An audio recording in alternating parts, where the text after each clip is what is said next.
होय. डोंगरातल्या त्या गोळा करायचा तो मेक्या, ती टेंभुर्णी. रस्ता लय खडतर आहे गाईज, म्हणून आम्ही एक मार्ग शोधून काढला. हॅलो गाईज, तर आम्ही आलोय आता खोपोलीला, लोणावळ्याच्या शेजारी. आम्ही पनवेलवरून आलोय. ही आहे दक्षता, माझी लहानपणीची मैत्रीण, अगदी अंगणवाडी वासांची मैत्रीण.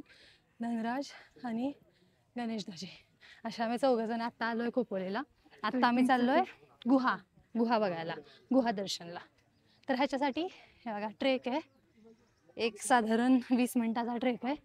त्यासाठी तुम्हाला चप्पल घालणं अलाउड नाही आहे, बिना चप्पलचं जायचं आहे. आणि आता हा ट्रेक कंप्लीट करू आणि मग भेटू. तर गाईज इकडं आहे हा छोटासा धबधबा. बहुतेक त्याला पाणी जास्त येत असेल नॉर्मल दिवसांमध्ये, पण आज थोडंसं पाणी कमी दिसतंय. इकडं बरेच लोक पाणी बघतायत. रस्ता लय खडतर आहे गाईज, म्हणून आम्ही एक मार्ग शोधून काढलाय. हे आम्हाला एक पट्टी आहे, बहुतेक ह्यांनीच डोकं लावून टाकली, पण ह्याच्यावरून जरा टोचत नाहीये. तुम्ही पण इकडूनच या. हा, ह्याच्यावरून खरंच टोचत नाहीये, है ना. तर दक्षताचा जीव लय दमलाय, त्यामुळे बसलो इथं. दक्षता, मागच्या वेळी तू एकदा आली होतीस ना खोपोलीला? मस्त होतं, पण तेव्हा हे बंद होतं सगळं. का? इकडे चढून नव्हतं आलो कोरोनामध्ये. म्हणजे तुम्ही आलेले पण 3-4 वर्ष होऊन गेले. 3-4 वर्ष. नेचर खूप भारी आहे, क्लायमेट पण खूप सुंदर.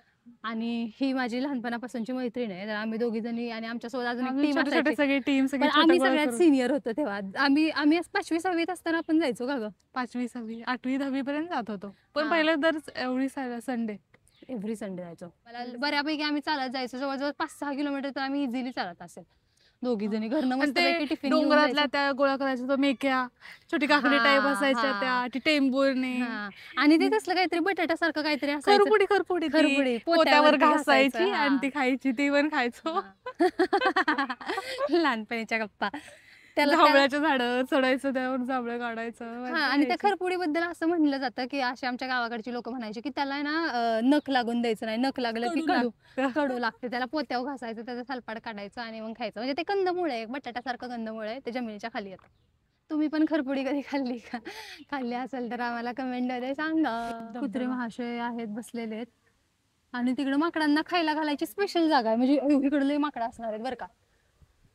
स्पेशल जागा आहे, please feed the monkeys here. हा, आपण बऱ्याच ठिकाणी पाहतो की असं लिहिलेलं असतं की माकडांना खायला देऊ नये, माकडं वडून नेतात. पण इथं पहिल्यांदा मी आतापर्यंत अशी पाठी पाहिली जिकडे लिहिलंय की इथं माकडांना खायला घाला. छान, मस्त. तिकडे खाली माकडं दिसतात बरं का आम्हाला, लाल तोंडाची, लवान माकडच म्हणतात.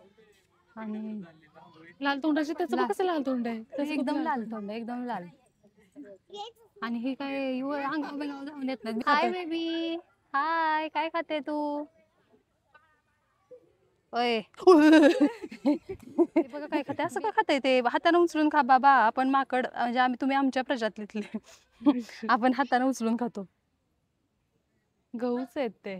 गहू आहेत ना. ही आहे दक्षता, ही आहेत दाजी. तर दाजी, तुम्ही सांगा, तुम्हाला कसं काय वाटतंय खोपोली? आणि आज आम्ही खोपोलीला आलोय ते ह्यांच्यामुळं, कारण आम्हाला धनराज आणि मला तर आयडिया नव्हती, हिच्यामुळं पण.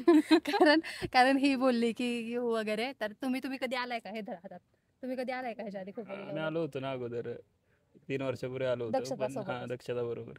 पण दक्षताला ही गोवा बघायची राहिली होती. तर फायनली आम्ही पोहोचलो गुहेपर्यंत. गुहेवरून हे खालचं मंदिर एकदम व्यवस्थित आणि छान दिसतं. ही आहे ॲक्च्युअल गुहा, जिथं प्रत्येक ठिकाणी लिहिलं होतं नामस्मरण करा, शांतता राखा. गुहेच्या एंट्रीमधून एंटर केलं. आतमध्ये गगनगिरी महाराजांची खूप सुंदर मूर्ती आहे. त्याच्यासमोर महादेवाची पिंड आणि स्फटिकवाली एक पिंड आहे. नंतर सेकंड जी गगनगिरी महाराजांची मूर्ती आहे ती इतकी रिअलिस्टिक आहे ना, म्हणजे असं बघितलं की वाटतं समोरच आपल्यासमोर गगनगिरी महाराज बसलेत. एक अखंड धुनी आणि खूप सारी मेडिटेशन करायला जागा. आम्ही पण तिथं 10 मिनिट बसून मेडिटेशन केलं आणि खूप चांगला एक्सपिरियन्स होता. Thank you so much.